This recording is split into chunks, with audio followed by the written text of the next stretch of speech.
欢迎回到 YY 的频道。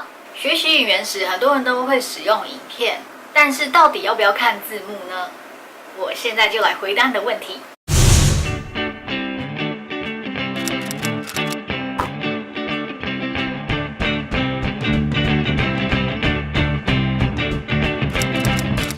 要，但是最好是不要。那到底是要还是不要呢？我觉得还是看个人的语言能力以及学习习惯。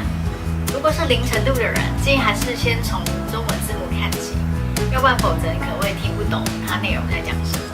当你在听的时候，你可以去注意它的关键字以及它的发音。有时候并不是你的程度不好，只是说可能别人的语速啊跟他的腔调不是你习惯的而已。如果你想要一次跳到只有英文字幕或是没有字幕的时候，你可能会无法了解内容，所以你可能就要多听好几遍。记得就是当人物在说话的时候，你可以跟读，就是他讲一句的时候，你也可能讲一句。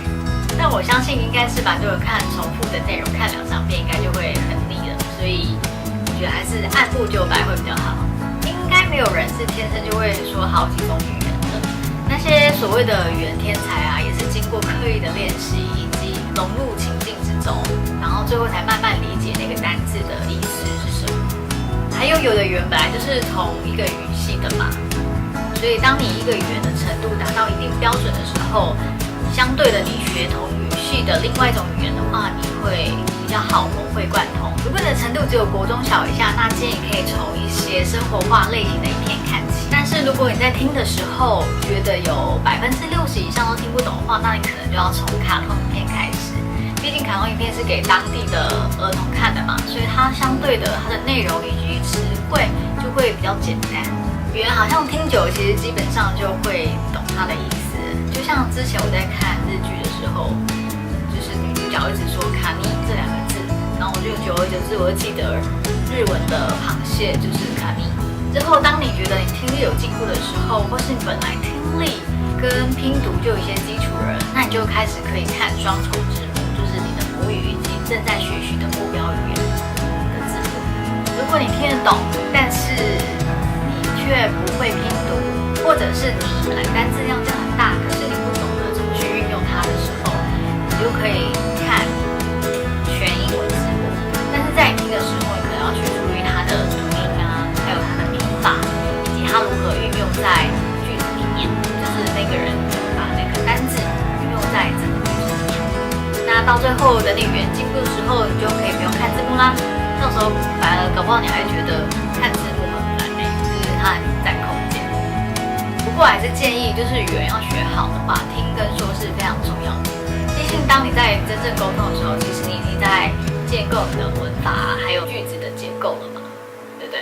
你说的不好，其实你不用担心，基本上就是多练习，然后就是错误的时候请对方纠正就好了。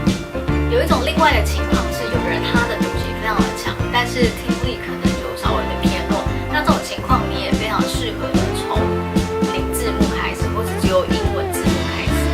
总之，影片的结论就是看你的语言程度到哪儿。我也不是说一开始就是不看字幕就不对了，只是对某些人来说，可能学习疲乏的几率会比较高，因为会有一种就是怎么听跟看不懂的那种挫败感，然后就渐渐的就会放弃学习。而且一般来说，中文的一些电视节目基本上都会有字幕，所以其实你已经习惯了。所以我觉得可能这种循序渐进的方式会比较好。那影片的题材嘛，就找你自己喜欢的就可以啦。毕竟你喜欢才看得下去嘛，对吧？以上就是我分享的英文学习方法。你看影片的时候是会看字幕，还是不习惯加字幕呢？欢迎留言告诉我。如果你想要收到更多相关资讯，欢迎订阅 YY 频道。如果你喜欢我的影片，请帮我按个赞，并且把我的影片分享出去，谢谢，拜拜。